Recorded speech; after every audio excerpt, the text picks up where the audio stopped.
सर्वात आधी आपण अर्धा किलो चिकन घेतलेलं आहे. अर्धा किलो चिकन घेऊन मस्तपैकी धुतलं आहे. आता सर्वात आधी आपण कढई ठेवली. कढईमध्ये तेल टाकून त्यामध्ये जिरे आणि तेजपत्ता टाकला आहे. तेजपत्ता आणि जिरे चांगले भाजून घेतल्यानंतर त्यामध्ये मिरची टाकली आहे. हिरवी मिरची मस्तपैकी कापून मधून घेतली की स्वादिष्ट चव येते. आणि आता त्यानंतर कांदा टाकलेला आहे. कांदा टाकला आहे तो आता चांगला लालसर भाजून घ्यायचा आहे. आता आपण फ्राय करत आहे. त्यानंतर चांगला आता लालसर झालेला आहे कांदा. त्यानंतर त्यामध्ये आपण आता टॅमॅटो टाकणार आहोत.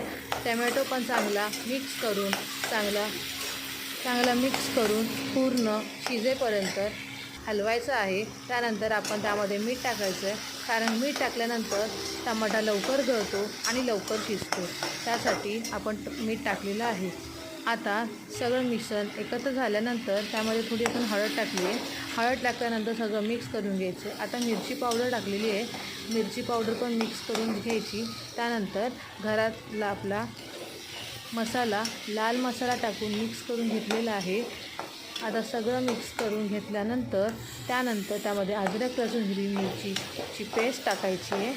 आता ते सर्व एकत्र झाल्यानंतर मिक्स करून घेतल्यानंतर सगळं एकत्र करून चांगलं हलवायचं आहे. त्यानंतर थोडासा गरम मसाला, धना पावडर, जिरा पावडर एकत्र केलेली आहे. सगळं मिक्स करून भाजून घ्यायचं. भाजून घेतल्यानंतर त्यामध्ये आता आपण थोडा चिकन मसाला ॲड करतो आहे. चिकन मसाला टाकून झाल्यावरती सगळं मिक्स करून घ्यायचं आहे. मिक्स करायचं आहे, चांगलं परतून घ्यायचं आहे, म्हणजे चांगली तरी येते. आता आपण थोडी कोथिंबीर कापून टाकलेली आहे, ती सगळी मिक्स करून घ्यायचं आहे. सगळं मिश्रण एकत्र मिक्स करून झाल्यानंतर त्यामध्ये आपण चिकन टाकलेलं आहे. चिकन टाकून सगळं एकत्र मिक्स करून घ्यायचं आहे. चिकन मस्तपैकी एकत्र करून घ्यायचं आहे. हलवून बघायचं आहे.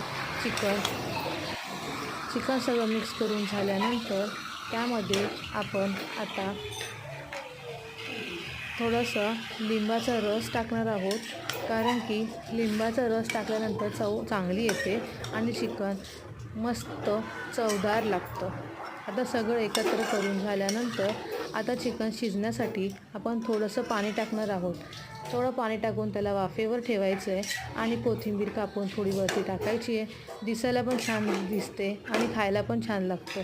त्यासाठी आता आपण चिकनमध्ये थोडं पाणी टाकून झालेलं आहे. आता सगळं मिक्स करून एकत्र करून चिकन मस्त शिजलेलं आहे.